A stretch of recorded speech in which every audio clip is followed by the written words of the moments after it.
Did purity culture damage an entire generation's understanding of sex? Why do repressed desires often return louder, riskier, and more painful than before? Is there a way to pursue the virtue of chastity without being motivated by fear or shame? And if so, how can the principles behind acceptance and commitment therapy help people gain sexual self-control without repression? All of that and more in today's video.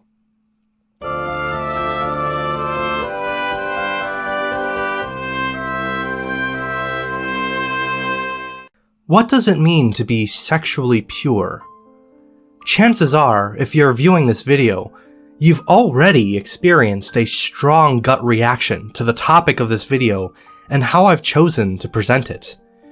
If you are religious, you are perhaps listening with anxiety, hoping that I won't attack the virtue of chastity by implying that sexual purity is insignificant, or that sexual self-restraint is somehow outdated or harmful. If you're secular or liberal, you're likely recoiling at the term purity, seeing in it a legacy of shame, fear, and emotional repression that left many unable to see their own bodies and the sexual drives that are intrinsically part of them as good. It's almost impossible to talk about purity in our cultural environment without acknowledging how significantly the cultural well has been poisoned by the last few decades of discourse. On the one hand, liberals are right to identify that sexual repression is devastating to the psyche and is fundamentally unsustainable.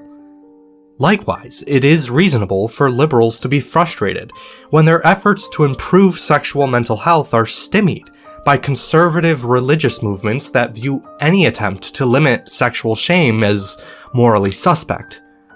On the other hand, many conservatives rightly worry that the term repression is often used too broadly in everyday discourse, such that people erroneously assert that abstinence is fundamentally unnatural and unhealthy.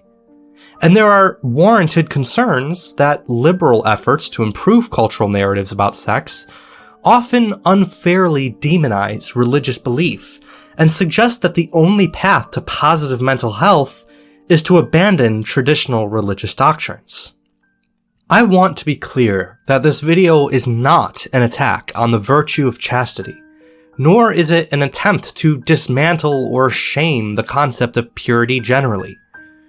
Rather, this video is a critique of a specific cultural movement that dominated American discourse in the 1990s and 2000s, casting a long shadow over cultural conversations about sex that continues to impact perspectives on sexuality for both liberals and conservatives to this day. What we now call purity culture wasn't simply a religious culture that valued abstinence, but was a sprawling effort to control desire by denying it, to suppress sexual thought, emotion, and curiosity in the hope that silence would beget virtue. And while its intentions may have been rooted in a desire to promote virtue, its observed outcomes suggest it produced something very different. No matter what your perspective on sexual ethics is, it's important that we identify the failures of purity culture, both to liberate ourselves from its influence on our own perspectives, and to move past its stranglehold on cultural discourse in the future. What was purity culture? Its most recognizable principles can be traced to the writings of Joshua Harris and the broader evangelical movement of the 1990s and early 2000s. At its core, purity culture emphasized abstinence until marriage, framed virginity, particularly female virginity, as the most sacred gift one could offer a future spouse, and rejected modern dating in favor of traditional courtship with strict emotional and physical boundaries meant to guard the heart and prevent temptation. While these principles alone might not alarm those with conservative sensibilities, the way they were implemented proved deeply problematic. Instead of fostering healthy self-mastery, purity culture taught people to fear their bodies and mistrust their desires, casting sexuality as inherently corruptive. According to the researcher Linda K. Klein, purity culture framed sexual desire as so dangerously potent that individuals were seen as helpless to control it unless they avoided all possible triggers. Consequently, to prevent temptation, even modest affection like hand-holding or front-facing hugs were discouraged as a slippery slope to sin, ironically supercharging those actions with erotic energy. Men and women were kept apart, outside of tightly supervised environments, since having a crush was viewed as emotionally impure. As a result, people never learned to socialize across genders or process their own feelings, thoughts, and attractions. Since conversations about sex were seen as gateways to sin, people were left ill-equipped to express their desires, set boundaries, or explore intimacy, even with their spouses after getting married. Perhaps most damaging of all, in its effort to exalt virginity, the movement shamed those who had been sexually active, comparing them to chewed gum or flowers with their petals plucked, instilling the notion that those who failed to live up to purity culture's standards would be undesirable to prospective spouses in a way that could never be reversed. The dark irony of purity culture is that the harm it caused undermined its intended goal of cultivating purity. The psychologist Richard Nicastro explains that when people repress sexual thoughts and feelings, the distress caused by that repression, along with the non-sexual desires that overlap with the sexual drive being repressed, can become sexualized, leading to intense compulsions or the development of unwanted fetishes. The human psyche can only tolerate unresolved tension for so long. If that distress isn't addressed consciously, the mind will often seek relief through less healthy, sometimes harmful, outlets. Repression, in other words, leads to more acting out in the long run. Consequently, if someone wants to practice abstinence in a psychologically healthy way, they cannot do so through repression or the methods espoused by purity culture. If repression doesn't work, what then is the solution for those who wish to pursue chastity? The answer lies not in suppressing or denying desire, but in integrating it, bringing it into harmony with reason, love, and purpose. The medieval philosopher Thomas Aquinas taught that virtue was not about the absence of desire, but rather the right ordering of it.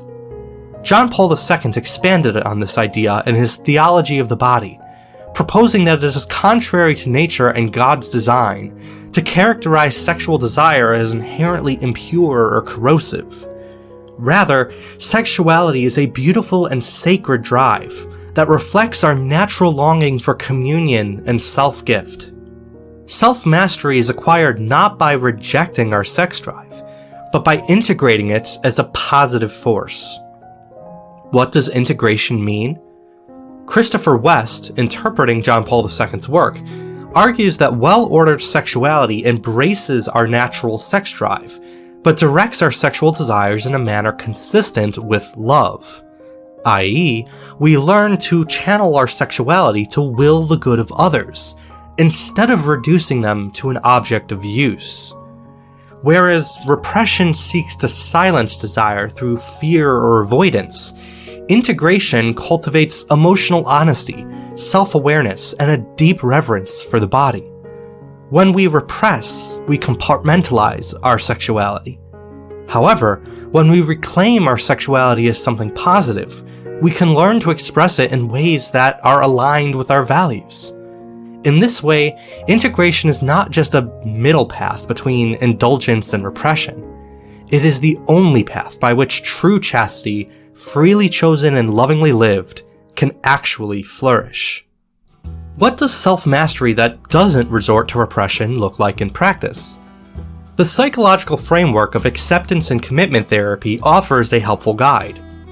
We often assume that distressing thoughts or feelings mean something is wrong with us, such that we must eliminate them through suppression, distraction, or avoidance. But uncomfortable thoughts and sensations are a normal part of human experience. Ironically, the more we fight them, the more power they tend to gain, trapping us in a cycle of anxiety and shame. ACT proposes a different approach. Instead of trying to control our internal world, we learn to observe it. This begins with cognitive diffusion, creating distance between ourselves and our thoughts by recognizing that thoughts are not commands, facts, or reflections of our identity. ACT distinguishes between the thinking self, which narrates, judges, and analyzes, and the observing self, which simply notices what's happening without becoming entangled in it. When we realize we have thoughts but are not defined by them, we can meet our inner experiences with curiosity rather than fear. Acceptance in this context doesn't mean approving of unwanted thoughts or desires. It means making space for them without letting them dictate our actions. By allowing discomfort to exist without trying to force it away, we free ourselves to act in accordance with our values, rather than reacting impulsively for short-term relief. In this way, self-mastery is not a matter of suppressing what we feel, but of making peace with our thoughts and regaining agency over how we respond. In summary, true chastity cannot be built on a foundation of fear, shame, or silence. If we are to move beyond the wounds of purity culture, we must reclaim a vision of sexuality grounded in reverence, one that sees the body not as a source of danger, but as a vessel of dignity and love. This begins with emotional literacy, the ability to recognize, name, and navigate attraction without panic or repression. It requires responsibility, not as rigid rule-keeping, but as an active commitment to love, to will the good of another with clarity and care. We must be taught not just what to avoid, but how to communicate desire honestly, how to set boundaries with courage, and how to process our thoughts and feelings with compassion rather than judgment. Integration, not repression, is the path forward, a way of living that honors both our values and our humanity. What do you think? Was purity culture ultimately harmful?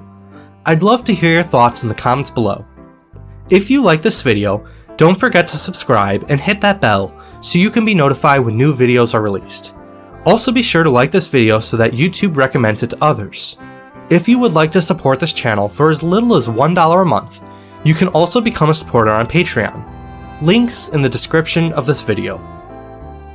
You are not broken for feeling desire. You are not impure for having questions.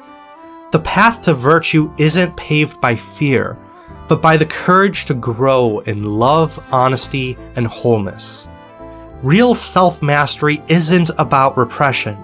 It's about becoming someone who can love freely and fully. Wherever you are in your journey, take heart. Healing is possible, and you are worth the effort it takes to grow. Peace be with you. This has been The Philosopher.